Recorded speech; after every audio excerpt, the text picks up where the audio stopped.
Masih tentang memikirkan konten baru setelah Alik Mafi Makhlukatillah. Jadi saya tetap upload video selain tentang pengetahuan. Kalau video kemarin saya bahas tentang hobi, seperti di intro channel saya ada tulisan nama channel dan 3 kata, yaitu hobi, pengalaman, dan pengetahuan.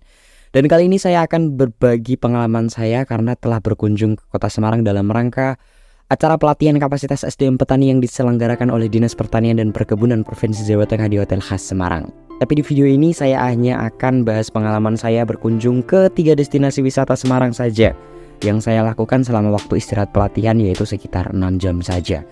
Sebelumnya saya kasih tahu kalau selama 6 jam tersebut saya berkunjung ke makam Habib Thoha bin Muhammad bin Yahya, Lawang Sewu, dan Masjid Agung Jawa Tengah. Langsung saja untuk destinasi pertama, yaitu makam Habib Thoha bin Muhammad bin Yahya yang terletak di Kembang Sari, Kecamatan Semarang Tengah, Kota Semarang. Di sana kami bertiga bukan hanya melihat-lihat tetapi juga berziarah dengan membaca wasilah dan tahlil. Sebelumnya saya belum tahu banyak tentang makam Habib Thoha ini, tetapi setelah saya cari tahu di internet, ternyata Habib Thoha bin Yahya alias Habib Thohir merupakan seorang guru besar para sultan, adipati maupun senopati di wilayah Jawa.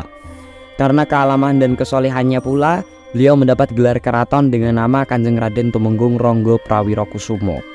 Julukan Thohir beliau sandang lantaran banyaknya putra beliau yang berjumlah 15 dan semuanya menjadi ulama dan atau aulia.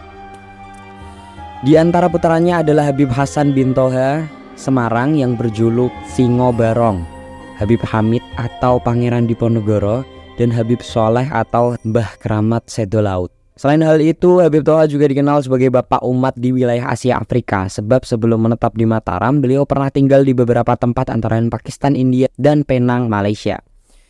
Habib Thoha dengan julukan Mbah Keramat Depok Semarang ini namanya diambil dari perkampungan di mana beliau dimakamkan.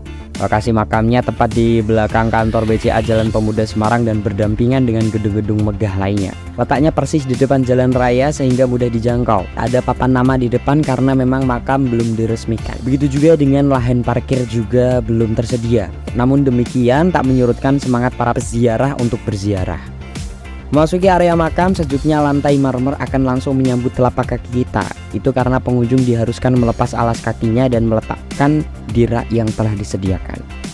Sementara itu, mata kita akan disambut oleh indahnya pohon-pohon kurma yang berdiri di kiri kanan tumbuh di sela-sela lantai berpadu dengan bangunan arsitektur bernuansa Timur Tengah, membuat peziarah serasa di Madinah. Untuk bangunan makam sendiri didominasi warna krem dengan kombinasi dinding berlubang. Untuk lantai tertutup oleh karpet merah lembut yang membuat nyaman para peziarah. Di sebelah utara makam terdapat sumur keramat peninggalan Habib Thoha. Seperti makam-makam ulama pada umumnya, para peziarah akan mengambil air di sumur tersebut untuk diminum atau dibawa pulang, karena meyakini air tersebut membawa keberkahan. Setelah ziarah, destinasi kedua kami adalah Lawang Sewu. Bagi yang belum tahu, Lawang Sewu merupakan gedung megah berarsitektur Art Deco yang digunakan Belanda sebagai kantor pusat kereta api yang terletak di Komplek Tugu Muda. Bangunan karya arsitek Belanda Profesor Jacob F. Klinkhammer dan B.J. Kwendach ini menurut sejarah dibangun tahun 1903. Kemudian diresmikan pada tanggal 1 Juli 1907. Masyarakat Semarang lebih mengenal gedung ini dengan sebutan Gedung Lawang Sewu karena gedung ini memiliki jumlah pintu yang banyak, yang dalam bahasa Jawa lawang berarti pintu dan sewu yang berarti 1000. Sekarang Gedung Lawang Sewu ini digunakan sebagai daya tarik wisata berupa peninggalan sejarah arsitek bangunan kuno dan antik, ruang bawah tanah, dan menara informasi. Sering pula digunakan sebagai tempat pameran dalam event-event tertentu. Sebenarnya ini adalah kali kedua saya berkunjung ke Lawang Sewu. Sebelumnya saya mengunjungi wisata ini ketika saya masih duduk di bangku SMA pada awal tahun 2020 lalu. Destinasi terakhir kami yaitu Masjid Agung Jawa Tengah yang terletak di Jalan Gajah Raya, Sambirjo, Kecamatan Gayam Sari, Kota Semarang. Sama seperti Lawang Sewu, ini juga merupakan kali kedua saya berkunjung ke masjid ini karena kami sampai di MAJT, Masjid Agung Jawa Tengah, bertepatan dengan waktu maghrib, jadi kami sekaligus melaksanakan sholat maghrib dan isya di masjid ini. Bagi yang belum tahu, MAJT diresmikan pada tanggal 14 November 2006 oleh Presiden RI Susilo Bambang Yudhoyono. Masjid dengan luas area tanah 10 hektar dan luas bangunan induk untuk sholat 7.669 meter persegi. Masjid Agung Jawa Tengah dirancang oleh gaya arsitektural campuran Jawa, Islam, dan Romawi. Diarsiteki oleh Insinyur Haji Ahmad Fanani dari PT Atelier 6 Jakarta yang memenangkan sayembara desain MAJT tahun 2001. Bangunan utama masjid beratap limas khas bangunan Jawa, namun di bagian ujungnya dilengkapi dengan kubah besar berdiameter 20 meter ditambah lagi dengan menara masing-masing setinggi 62 meter di tiap penjuru atapnya sebagai bentuk bangunan masjid universal Islam, lengkap dengan satu menara terpisah dari bangunan masjid setinggi 99 meter.